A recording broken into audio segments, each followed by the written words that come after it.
Welcome to Throw Off the Lines, the podcast where we navigate life's changes, explore new horizons, and embrace the journey. I'm your host, Stephanie York, an executive coach with a passion for charting new courses on the water and in life. Ready for some total change? Let's dive in.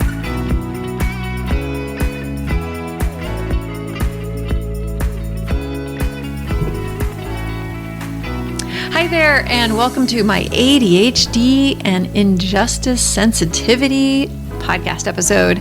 So just a quick note on this topic. I recently was told by someone I know and love for a very long time they think I have ADHD. Now, I've not gone to a doctor about it, but sure enough, I have all the classic signs. I am only putting these podcasts together because if you're like me, seeking out medical care in our current system is so expensive and difficult and almost impossible. And my own healthcare system has only one therapist available for every 3,000 members. I'm on an HMO right now, and I know I am on my own often and have been for decades when it comes to anything health related and trying to be my own scientist and go and find solutions and then take them to my doctors. They're really good for helping prescribe me the things that I need and talking to me about information that I bring to them. But oftentimes it's expensive and multiple visits, and it costs prohibitive to go and find something out. So viewing myself as someone with ADHD is a great thing to understand myself better, and I can find answers to these things through this lens. I'm not a victim. I'm using ADHD as kind of my superpower, and I'm a creative and energetic person, and I'll take it. I'm happy. But let me say, with it, I am discovering other challenges. I only recently found out that people with ADHD are prone to using drugs and alcohol to cope with their ADHD symptoms. The number of users goes up even more when they had a parent with undiagnosed and untreated ADHD and trauma. Then I came across the link with ADHD and injustice sensitivity, and it was a light bulb moment for me. I felt this way my whole life, injustice all around me, breaking my heart over and over again, making me feel too much sadness and no ability to affect justice for a lot of what I see. And I reflected back on when I feel injustice. I have to be honest, it's often a constant thing. I feel injustice when I see a pile of dog poop on the sidewalk. Why didn't somebody pick that up? When I see a homeless person who's struggling, what's happened to our society? I'm triggered by injustice all the time, many times a day on the news, and when I see people arguing or being mean or not being kind, and I'm so sensitive to that stuff, and the algorithms on the internet have spotted it in me, and they feed me videos and news stories about injustice, and it causes me a lot of stress. And now that I'm knowing that, hey, maybe I have ADHD, maybe I don't, I'm happy with it either way. I've been this way my whole life, and it's been long enough.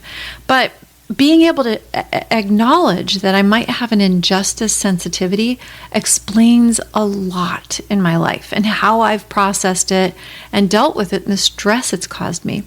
And it's taken me some time to be able to realize I cannot save the world. Right now, while I'm healing and doing my best, I need to put on my own oxygen mask first. I want to ensure I'm not a burden on society and that I can give back with the extra I have. Don't get me wrong, I can do things to help, and I do things to help. I'm including steps to let you find ways to help while also being aware of your own triggers at the end of the podcast. And we will not stop loving, not stop caring and feeling, but we can be better stewards of our own energy. And we can take better care of ourselves and then in time be more available to others. And I talked about being too needy, and I talked about giving too much to people in another podcast.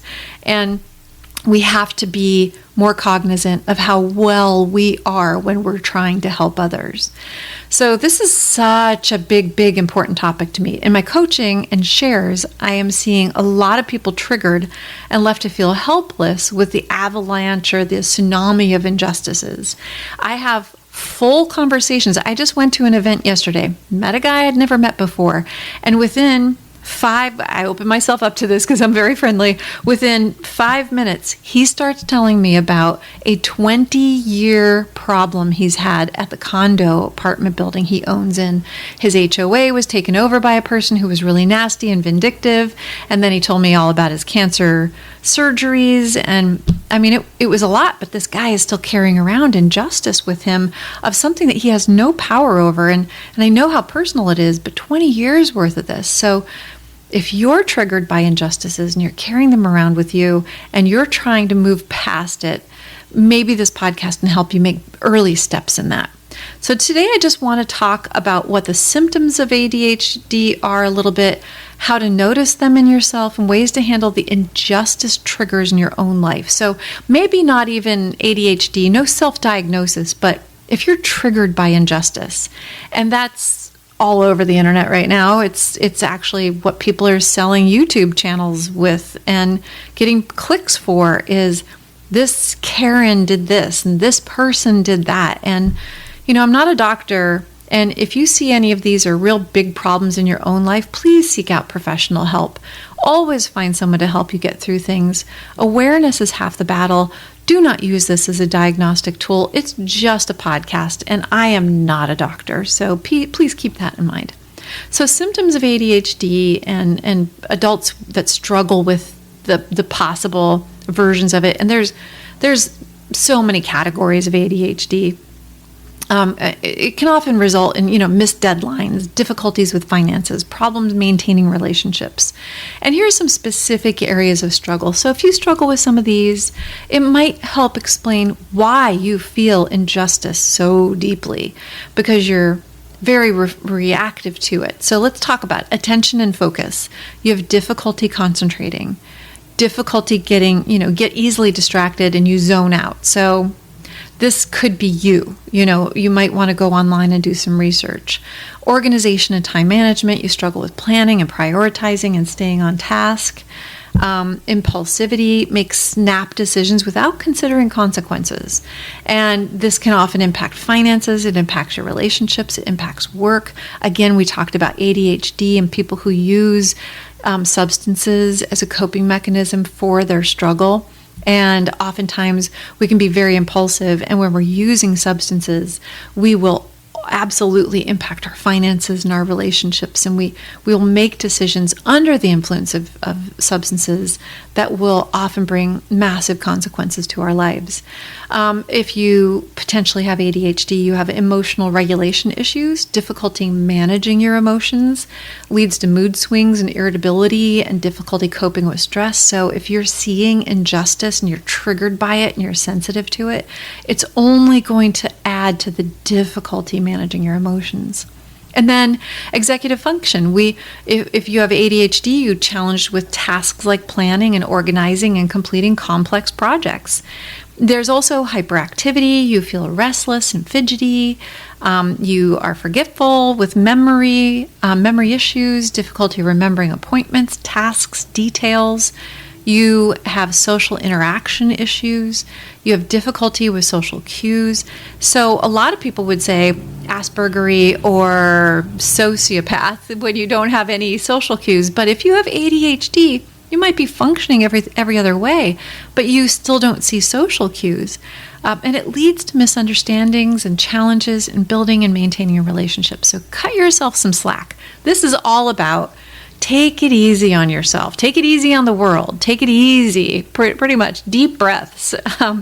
Sleep problems, often difficulty falling asleep, staying asleep, regulating sleep patterns, which can just make this injustice feel worse. And then we can struggle with relationships and work, maintaining employment due to attention problems, all of that. Now that you're clearer maybe on the ways possible ADHD is affecting you, you can see where feelings of injustice might sidetrack you and undermine your daily ability to function. And if you're seeing an injustice and you're sensitive to it and it triggers you, it could throw you back into not being able to maintain a healthy function and a healthy balance. So what is this justice sensitivity? Let's define it. It can be a tendency to identify injustices easily and react strongly. Everything from a car parked badly in two spots, someone dropping trash on the ground, a neighbor mows over your lawn just by a couple of inches, that could trigger you. Someone on a speakerphone in public. And then there are the really much bigger triggers we won't go into today. The things on the news and things that are triggering everybody right now. If that's triggering you, I guarantee that's leaving you really vulnerable to my purse caught on the door, and that feels like my whole day is against me. And this stuff can avalanche really quickly for people who are sensitive and already suffering from some of these distraction issues. So some of the emotional responses we get when we are triggered by justice sensitivity are intense anger or rage, a very visceral, almost uncontrollable reaction to unfairness, resentment or bitterness, lingering emotional weight that can last for days. That person did me wrong. And then you sit on it, and then 3 days later, you're still remembering it. Maybe somebody bumped your car and didn't leave you a note, and you just sit there, and every time you see your car, it's just bubbling under the surface. And emotional responses can also be guilt or shame, especially if you believe that you contributed to that injustice. And guilt and shame, I have a whole episode on shame. They're crushing. You could have despair or hopelessness. I have a whole episode on hope. Feeling overwhelmed by large-scale societal issues, which we are being told all the time. My algorithm's shoving it at me constantly, and I'm paralyzed. So empathy overload, you're absorbing the pain or suffering others deeply and personally. That's not helping them, and it's certainly not helping you. And then the last one, which is really tough, is fear and anxiety, especially the fear of being a future victim or possibly reliving a past injustice. If any of these emotional responses are really weighing you down, I strongly recommend that you try to seek out professional help. If you're living in fear, anxiety, and rage, talk to your regular doctor about these things. There's stuff that they can help you do. Not only help you find a therapist, but if you cannot find a psychologist right away, your regular practitioner can help you with some of this, just as a stopgap until you can get some therapy, because that's no way to live. That's really hard. Another way to look at some of the impacts is our cognitive responses, our thinking patterns. And I have a whole episode on critical thinking skills. And as we age, we need to be aware of our thinking patterns. So somebody who might have this intense sensitivity to injustice might obsessively ruminate, persistent, looping thoughts about the unfair situation, unable to break that routine, that thought pattern.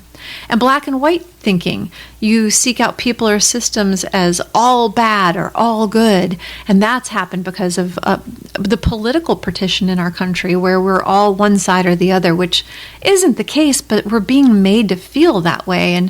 And if you feel like all people on that side are bad, whew, you are wrong. And if you think all people on this side are good, you're absolutely wrong. So if you're finding black and white thinking and all people like this are bad and all things like this are bad, you need to assess those thinking patterns.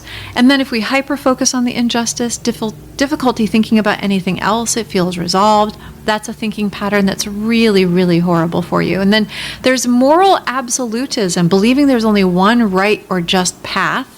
And that is really narrow. And I'm going to say that that's kind of black and white thinking as well.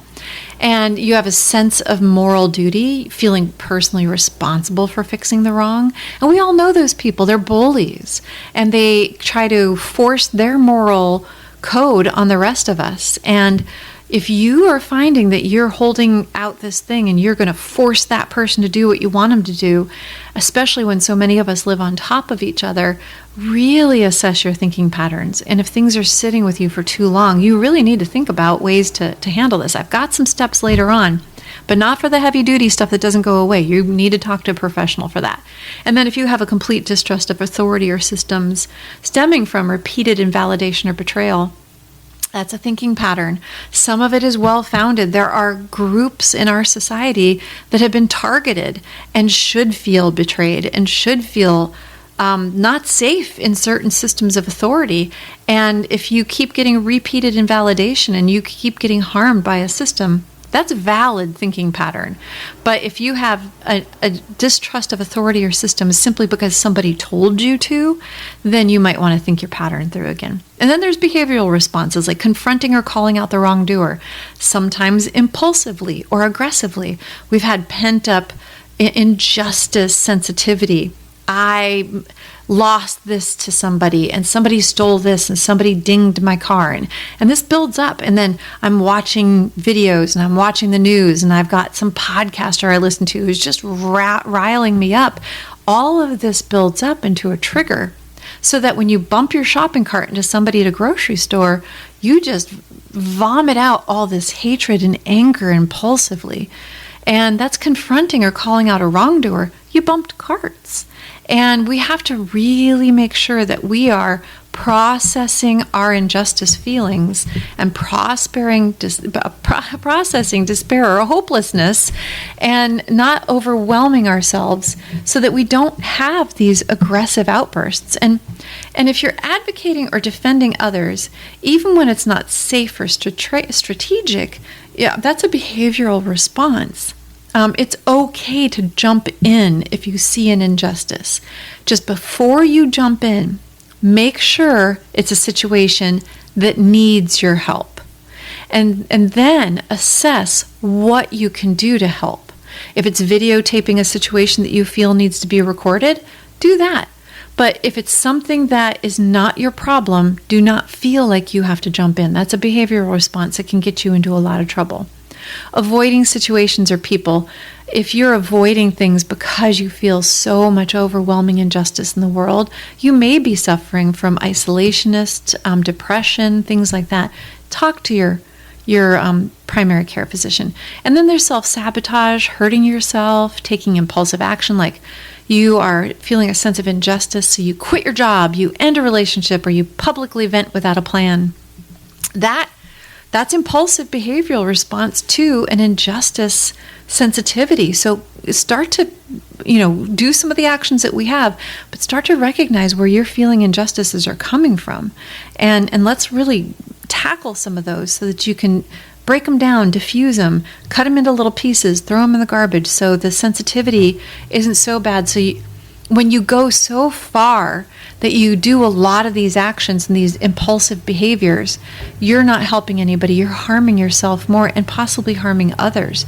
If you take steps to break down your feelings about, insensitivity or the injustices, you are learning a healthier coping mechanism because injustice isn't going to go away, but you could cope with it much better.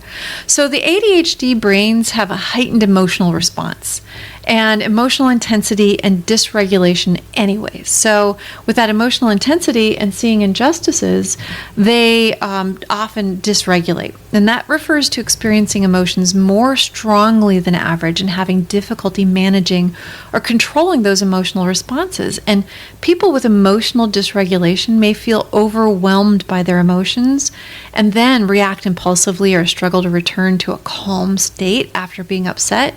And it's especially common in individuals with ADHD. So think of dysregulation, and that's a word that you might want to look up. You're really intense and you're experiencing all these emotions and you're strongly affected, and then you react impulsively. And it's a really dangerous habit to get into. And it's also something that you don't want to start doing. So people who also struggle with justice sensitivity have lower dopamine and norepinephrine levels, and that can mean that it causes reduced motivation and focus. So if you're reacting to justice sensitivity, norepinephrine, can I even say that word right? If you have lower dopamine and lower norepinephrine, you could have reduced motivation and focus. And I know I suffered from this. There was about 3 weeks ago, I was overwhelmed with just the amount of things that I need to get done, the amount of things I get to get done, the possibilities in my life, some of the things that are missing from my life. And I noticed that I didn't get anything done. I had reduced motivation, reduced focus, and I'm sure a lower dopamine response. So dopamine plays a key role in the brain's reward system. Low levels make it harder to feel motivated or interested in routine tasks. And for me, it made me unable to perform the tasks I needed to and wanted to get done. And that included this podcast. So another thing that's a low dopamine or norepinephrine level cause is you will have difficulty with attention and memory. So if you're responding to just insensitivity and you're overwhelmed and your system is overloaded, you lower your dopamine, and then you have even more problems being alert and having mental clarity. Low levels can lead to distractibility, forgetfulness, and trouble staying on task. So it's even more important that you break down these chunks. Why am I having so much sensitivity to injustices around me? And then there's emotional sensitivity caused by lower dopamine and norepinephrine, which these chemicals can also help regulate mood, and a deficiency can lead to more emotional ups and downs or heightened reactions to stress and perceived injustice. It just sounds like, if you're listening to this, just a loop. I feel bad about this thing happened, and then I'm not processing it, and I'm not handling it, and I'm looping back, and I'm depressed, and I can't be alert, and I can't get anything done, and now I'm even more stressed, and now I even see more injustice. And you can see where these videos of these people just losing their mind and yelling at people. Well, we feel on TikTok and YouTube that, oh, they got justice because we videotaped them. Look at these people in an emotional and psychological meltdown. Feel a little bad for their state of mind. Who knows what they've been ingesting and taking in, and they're not processing anything. So if this is you, please start to process some of these feelings. Take better care of yourself. We're going to talk about ways to do that later. And then we often, if we're lower dopamine and we're lower norepinephrine, the brain may unconsciously seek novelty or conflict, like reacting to injustice, to boost dopamine and norepinephrine, even if it leads to overwhelm later on. And that seeking stimulation is what I was talking about. People using substances, people going out, people doing risky behaviors to try to trigger it. Okay, I'm overwhelmed and I'm stressed, but I'm going to go drink 3 Red Bulls and I'm going to drop vodka shots in them, and I'm going to be all pumped up and I'm going to go and talk to people. And then all of a sudden you're making risky behavioral decisions. And this can also cause us to have fewer brain filters. This is the big one. Increasing the use of more intuitive data processing in our brains. If we are just going, I'm going to go with my gut on this, but our gut is really unhealthy. We haven't learned to process our behaviors better, and we have ADHD, and we're constantly getting triggered by, injustice things like dog poop on the sidewalk, and somebody scratched my car. And I went to the grocery store and somebody bumped my cart. We need to work more on logically breaking things down. And it's really hard for us to process in the moment. So when really tough things happen and you're overwhelmed and you're relying on your gut and you want to react, stop yourself and count. And we've got those steps later on. But you're going to often not use your brain filters. ADHD individuals notice subtle injustices others miss, which adds up much faster. And we can alienate friendships and healthy people by constantly complaining about everything that goes on in our lives and around us, because they don't see it the way we do. They might not see half of what we do. And that's okay. They don't need to. And we don't need to react to everything. It's not our problem.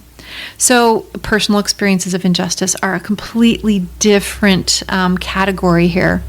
But I will say that if somebody has mistreated me in the past and then somebody like them mistreats me again, I'm going to have a reaction. I think we all have call center reactions. We all have a little bit of PTSD from trying to work on the phone on getting something fixed and spending hours and hours and hours.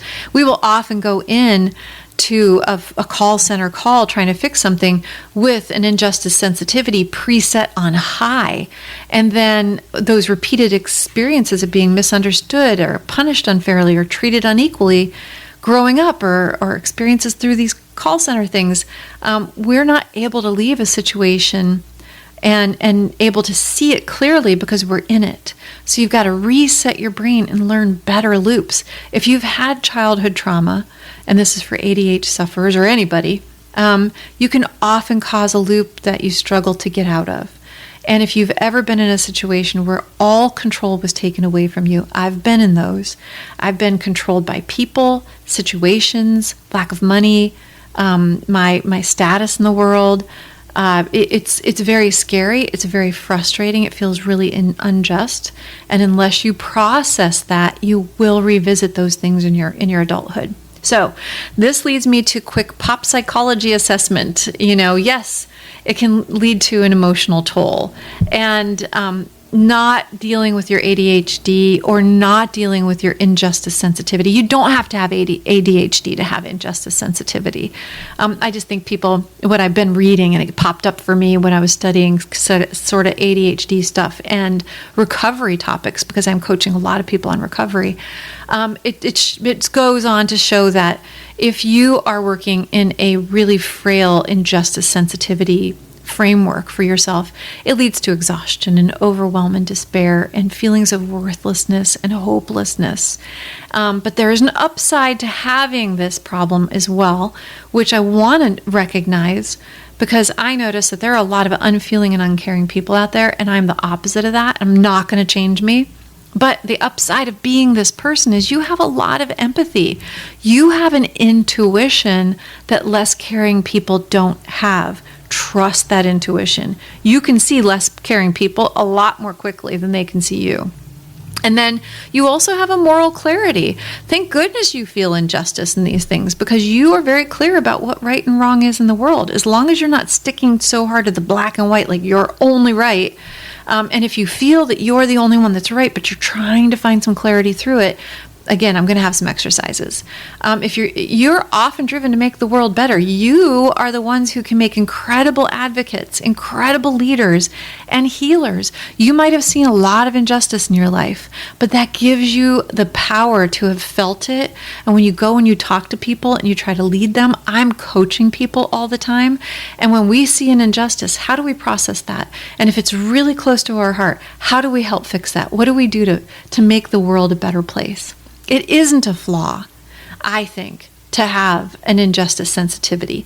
How sensitive I am, it could be a flaw and could be damaging and hurtful to me. And I'm trying really hard to put my own oxygen mask on right now.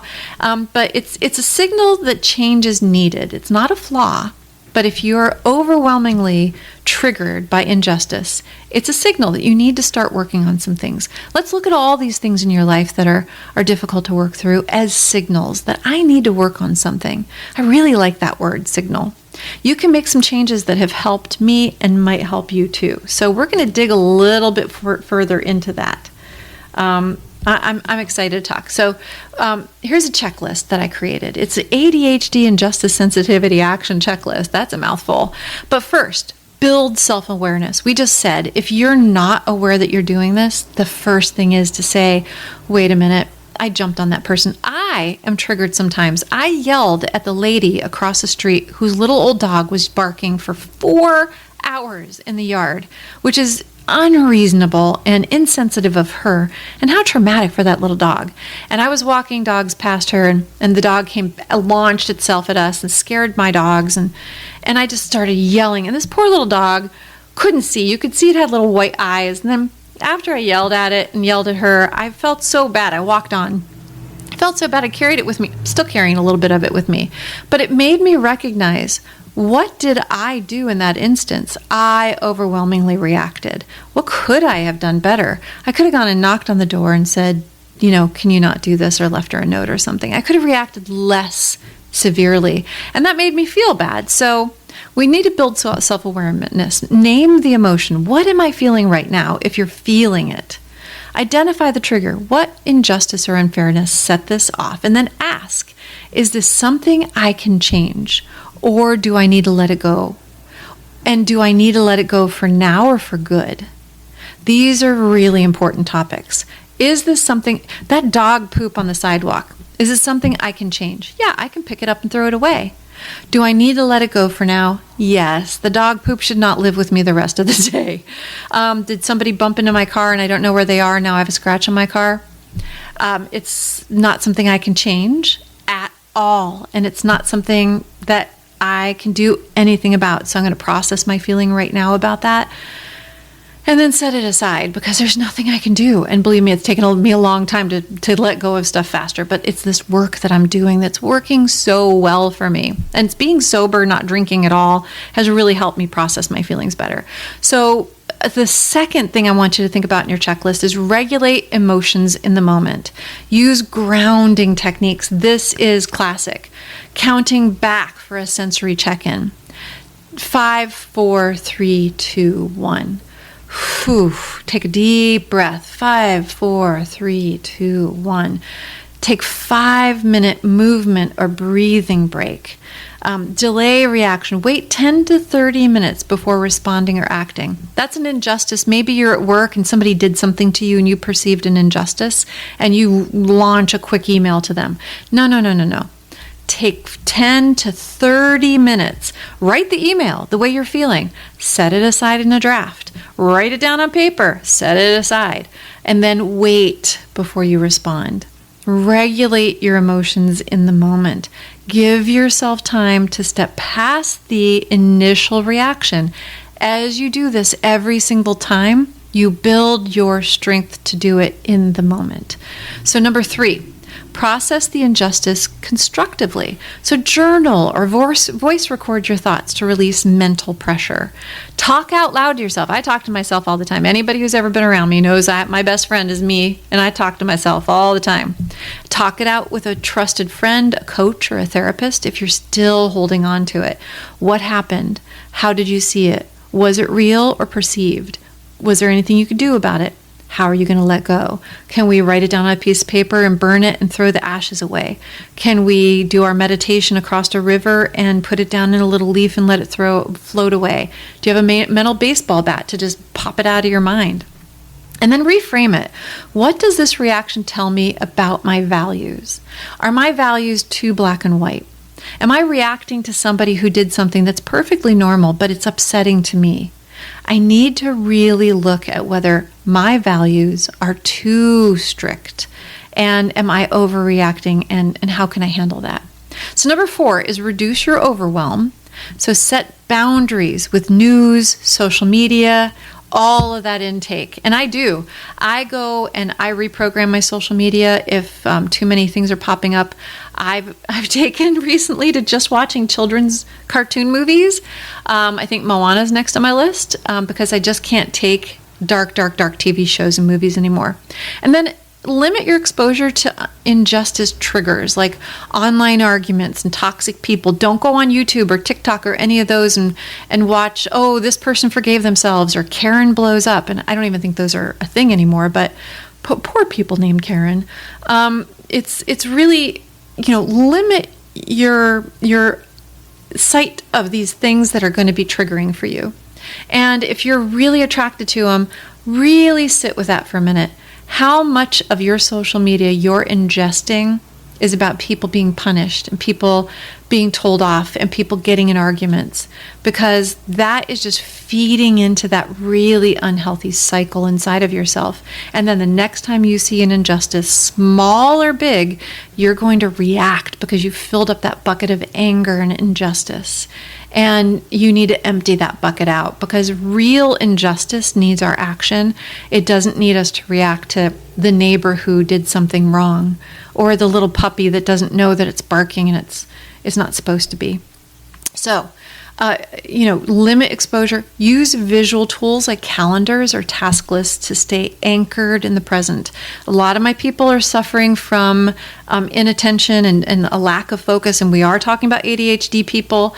And I myself, I cannot block out an hour, but I can do 15 minutes of anything. So I'll block out a half hour in my calendar to do this particular activity. I do that activity, and then I get up from my desk and I'll go get a glass of water, and then I'll sit back down, and that next half hour I have another activity. I'll sit down, I'll do that for like 15-20 minutes, then I get up and I get a lot done. But you need to use visual tools.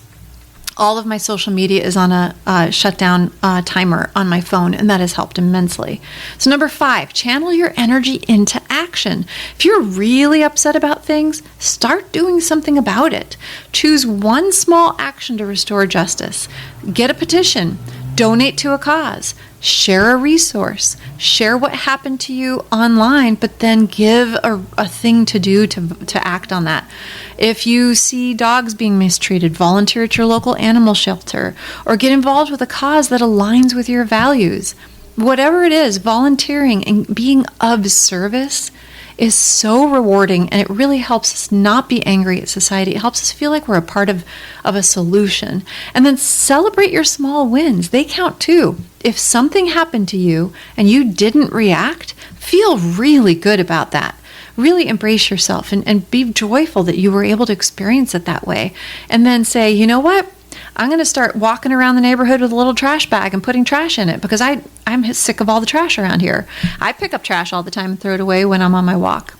So number 6, support your ADHD brain. And I'm supporting mine because I stopped sugar more than 2 weeks ago, and I'm eating healthier, protein-rich meals, prioritize sleep, prioritize movement, prioritize hydration, and eat healthy, balanced meals.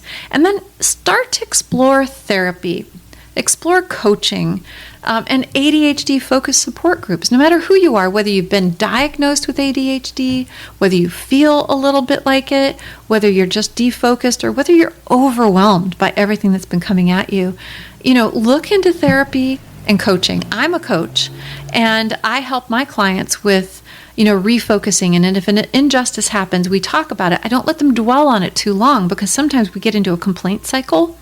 And we say, okay, you've been talking about this for a while. This has been bad, but what do you want to do about it? And we often find that once we've talked about it, we've chunked it down into pieces, there may be one thing we can do to affect it.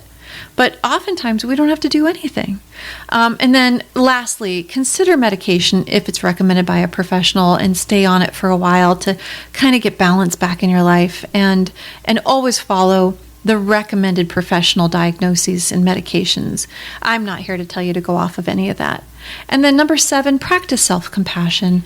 There's a whole episode on self-compassion, and then there's tons of videos online about self-compassion. And remind yourself, it's okay to feel deeply.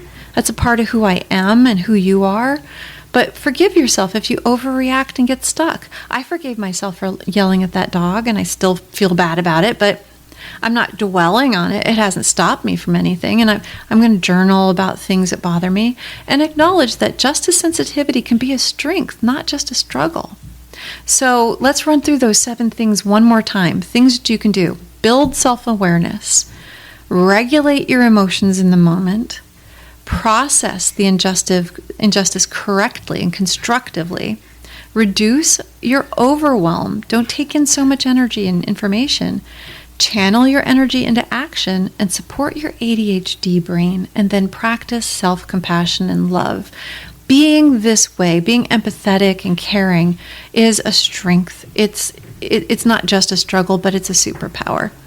So, justice sensitivity is real and more common if you have ADHD, and it can be painful but also powerful. And understand and channel, and you can turn it into a challenge.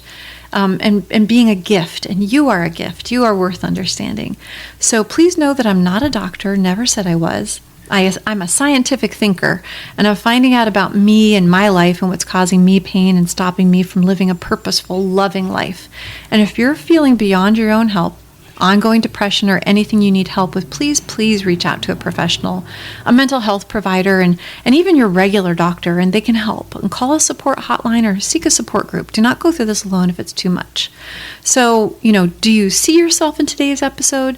Let me know how you're feeling, and I have a whole checklist that we could provide to you that could be a daily checklist to work on focusing and things like that. And share this episode with someone who might relate. So many people have been sharing my episodes, and I just love it. I didn't think anybody was listening. And this is all to help others know there's a way to feel peace in a turbulent world.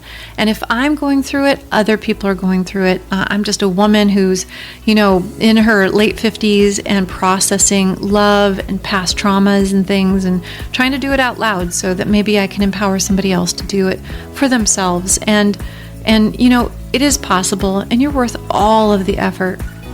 And if you'd like, subscribe on YouTube. I always have this up on YouTube. I have a whole channel for Throw Off the Lines, and leave a review. And always, I hope that you know you're worth every effort. You are worthy of love, and I really just hope that you have a total day. Take care. Thank you for joining me on Throw Off the Lines. If you enjoyed this episode, don't forget to subscribe for future episodes and extras, and leave a review. Share it with someone who needs a total inspiration. You can also find us on Facebook or Instagram and our Throw Off the Lines website. If you want to be a guest or have questions for the host, sign up on the website and we'll get back to you. Until next time, throw off those lines and live your best life.